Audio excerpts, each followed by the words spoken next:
Muito bem. Continuando com o nosso artigo 5º. Questão 26. Se Pedro, fugitivo da justiça, hominia-se à noite na casa de sua irmã Mariana, durante perseguição e a dona da casa não permite a entrada da equipe policial, aí está tudo normal.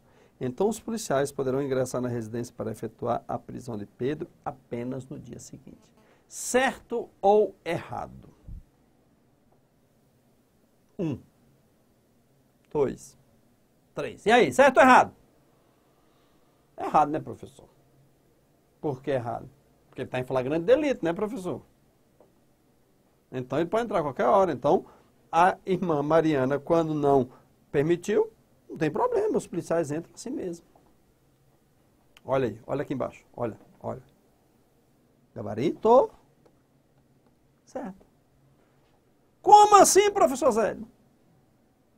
Seguinte, você concluiu que estaria errado porque a polícia poderia entrar e não só aguardar o dia seguinte, porque ele estaria em flagrante delito. Não é isso? Eu pergunto, onde é que está escrito aqui que ele está em flagrante delito? Deixa eu procurar aqui. Deixa eu procurar. Bem, a única palavra com F é fugitivo. Não está escrito aqui que está fugitivo. Ou desculpa, que está em flagrante delito. Para ele estar em flagrante delito, a prova de direito constitucional tem que dizer o quê? Ele está em flagrante delito. E não está escrito isso. Questãozinha safada. E mais ainda, a questão está indicando que ele está sendo perseguido, professor. Mas perseguido não é flagrante delito? Calma aí. Não basta estudar direito.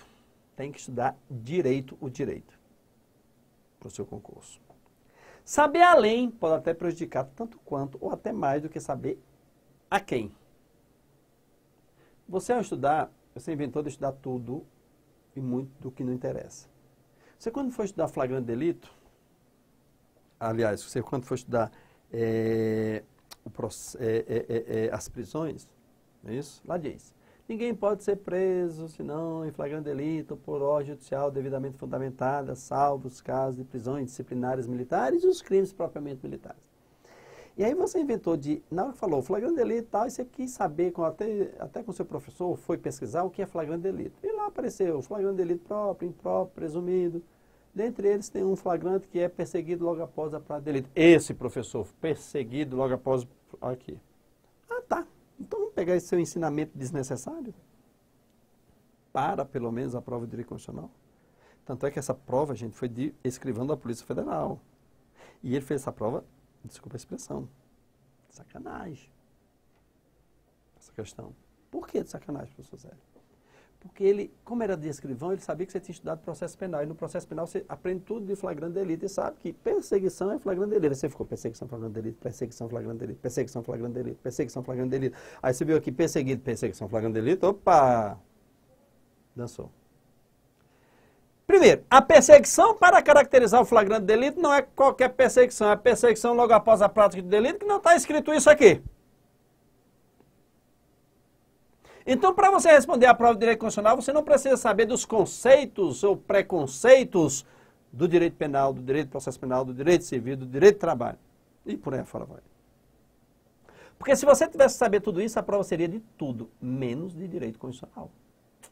Olha a questão como é perfeita. Se Pedro, fugitivo da justiça, hominia-se à noite na casa de sua irmã Mariana durante perseguição e a dona da casa não permite a equipe policial, pronto.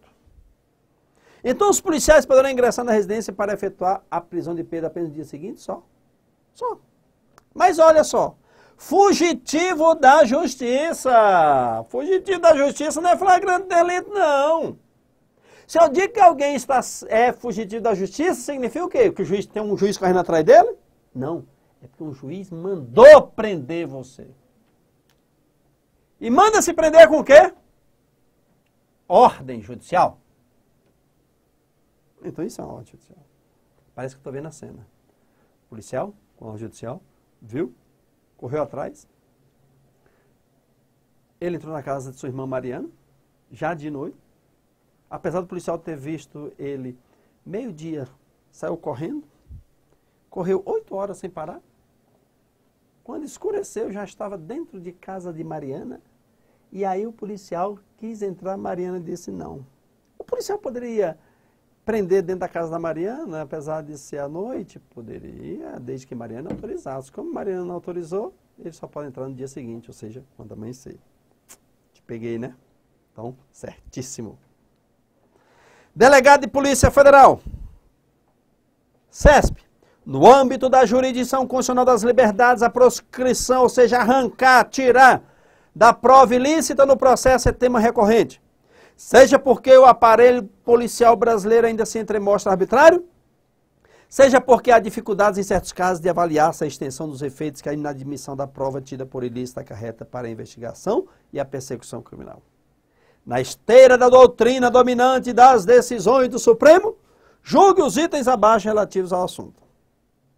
Por não se tratar de hipótese de interceptação telefônica sem autorização judicial, a conversa informal mantida pelo indiciado com policiais na delegacia pode ser gravada por estes e a eventual confissão de prática delituosa constante na gravação é tida por prova válida para sustentar pedido de prisão temporária.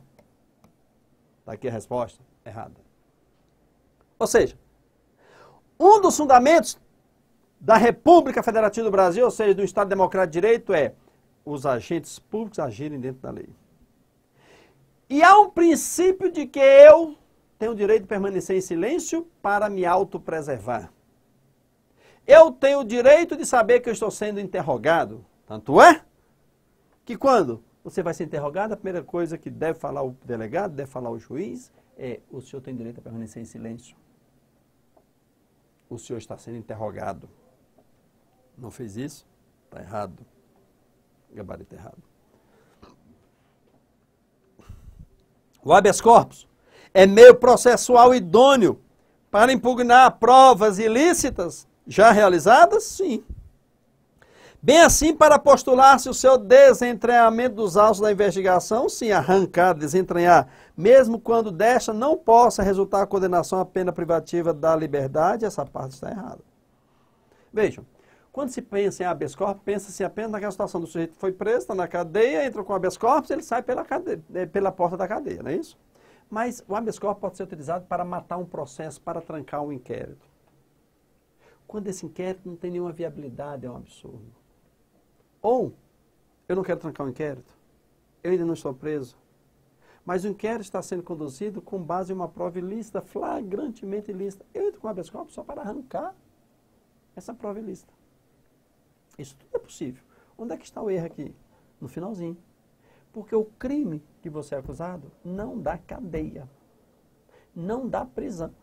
Se não dá prisão, eu não posso impetrar o habeas corpus, porque o habeas corpus é para proteger você no seu direito de locomoção. E você não está na iminência de sofrer violação do seu direito de locomoção. Há um processo criminal contra você e mesmo se condenado você viesse a ser neste processo, você não iria para a cadeia.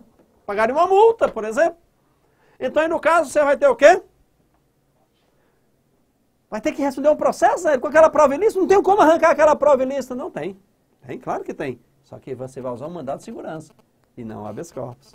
Porque o mandado de segurança é por exclusão. Conceder-se-á mandado de segurança, é isso, para proteger direito líquido e certo, não amparado por habeas corpus ou habeas data. Não cabe habeas corpus. Não cabe habeas data. Mandado de segurança, que seria o caso. Então, errado a 28, que diz que é o habeas corpus. 29. O privilégio contra a autoincriminação, nemo tenetur se detegere, impõe ao inquiridor o dever de advertir o interrogado do seu direito ao silêncio. Sim, nós já comentamos isso, já falamos isso. Você tem o direito de permanecer em silêncio e você tem o direito de se advertir disso. Olha, advirto o senhor que o senhor está sendo interrogado e que o seu silêncio, não é isso, é um direito seu. Se quiser ficar em silêncio, pode. A falta dessa advertência faz ilícita a prova contra si mesmo forneça o acusado, ainda que observadas as formalidades procedimentais do interrogatório. Certíssima. Ou seja, o cidadão que é interrogado sem saber que está sendo interrogado, não tem nenhuma validade. Eu cheguei lá na delegacia, o delegado me fez uma série de perguntas. Opa, você fez isso? Bem, delegado, eu não vou falar, porque isso aí está me acusando. O senhor me chamou aqui como testemunha, sou obrigado a falar a verdade e a falar, se for como testemunha. Mas quando algo me envolve, o senhor está agindo além do que é permitido. Não, você tem que falar a verdade, porque senão você vai para a cadeia por mentir. Não, porque eu tenho direito a mentir. Porque o senhor está me acusando. E aí o senhor está me interrogando. E mais ainda, esse interrogatório não tem validade porque o senhor não me advertiu de que eu estava sendo interrogado. Pelo contrário, o senhor disse que eu vim aqui para testemunhar em relação a João e não para falar sobre mim mesmo. Certo? Então, certíssimo o gabarito, a questão.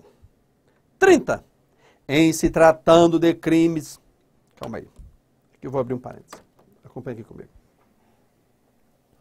Na minha aula teórica, inclusive você procura aí, tem um vídeo, inclusive do Estúdio Aulas. Procure. Dica. A dica é, eu não vou falar muito aqui, porque nós estamos aqui apenas fazendo uma revisão em forma de exercício. Então, você vai pesquisar aqui no próprio site do Estúdio Aulas ou no YouTube.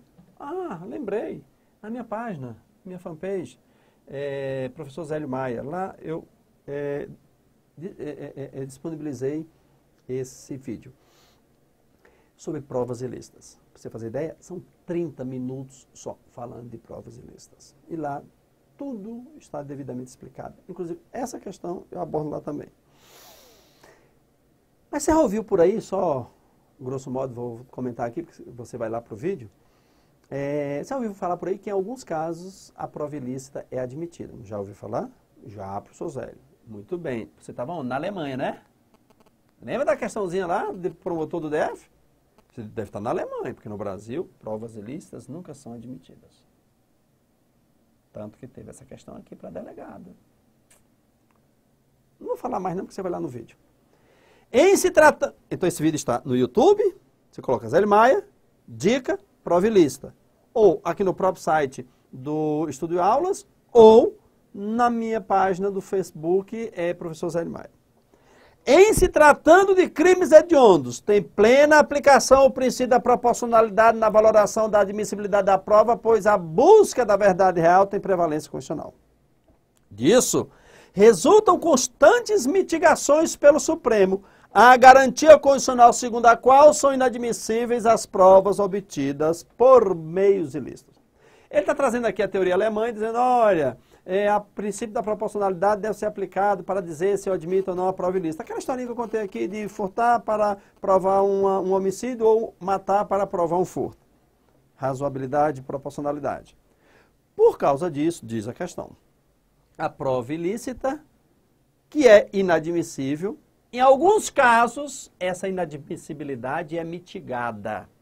Essa inadmissibilidade é relativizada, ou seja, ele está afirmando que o Supremo tem dito que, em alguns casos, eu posso usar as provas ilícitas. É isso que está dito na questão 30, que em alguns casos a prova ilícita pode ser admitida, segundo o Supremo, desde que atenta ao princípio da proporcionalidade. Gabarito, olha aqui, errado. CESP, delegado da Polícia Federal. Erradíssimo. Por quê? Porque o Supremo nunca relativizou. O Supremo nunca mitigou aquela proibição de que as provas ilícitas não são admitidas. Portanto, gabarito errado. Ok?